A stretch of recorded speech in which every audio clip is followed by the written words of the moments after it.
ನಗರದಲ್ಲಿ ಇವತ್ತು ನಮ್ಮ ರಾಷ್ಟ್ರೀಯ ನಾಯಕಿಯಾದಂಥ ಸೋನಿಯಾ ಗಾಂಧಿಯವರಿಗೆ ಇವತ್ತು ಆರೋಗ್ಯ ಸ್ವಲ್ಪ ಹದಗೆಟ್ಟಿದ್ದರಿಂದ ನಮ್ಮ ಕಾರ್ಯಕರ್ತರು ಮತ್ತು ಅಧ್ಯಕ್ಷರು ಮೂರ್ತಿ ಅಣ್ಣವರು ಮತ್ತು ನಮ್ಮ ಎಚ್ ವಿ ರಾಜೀವರು ಮತ್ತು ನಮ್ಮ ಚಾಮರಾಜ ಕ್ಷೇತ್ರದ ಹರೀಶ್ ಗೌಡರು, ನಾಗಭೂಷಣ್ ಅವರ ಅಧ್ಯಕ್ಷರಾದಂಥ ಮತ್ತು NR ನಾಗೇಶ್ ಅವರು ಅವರ ಸಮ್ಮುಖದಲ್ಲಿ ಇವತ್ತು ನಮ್ಮ ಆಂಜನೇಯನಿಗೆ ಇವತ್ತು 101 ಹಿಡ್ಗಾಯಿ ಮುಖಾಂತರ ಅವರ ಆರೋಗ್ಯ ಚೇತರಿಸಲಿ, ಅವರು ಉಜ್ವಲವಾಗಿ ಇನ್ನೊಮ್ಮೆ ಪಕ್ಷವನ್ನು ಬಲಪಡಿಸಿ ಇವತ್ತಿನ ದಿನ ಮುನ್ನಡೆಸಲಿ ಅಂತ ಇವತ್ತು ಒಂದು ಕಾರ್ಯಕ್ರಮ ಹಮ್ಮಿಕೊಂಡಿದ್ದೀವಿ.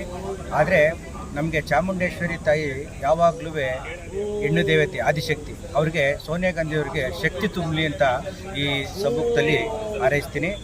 ಮುಂದಿನ ಸಲ ನಮ್ಮ ರಾಹುಲ್ ಗಾಂಧಿಯವರು ಮೈಸೂರಿಗೆ ಬಂದಾಗ ದಯಮಾಡಿ ನಮ್ಮ DK ಸಾಹೇಬ್ರಿಗೂ ಇದನ್ನು ವಿಷಯ ತಲುಪಿಸ್ತೀವಿ ಮತ್ತು ಸಿದ್ದರಾಮಯ್ಯನವ್ರಿಗೆ CM ಅವ್ರಿಗೂ ತಲುಪಿಸ್ತೀವಿ.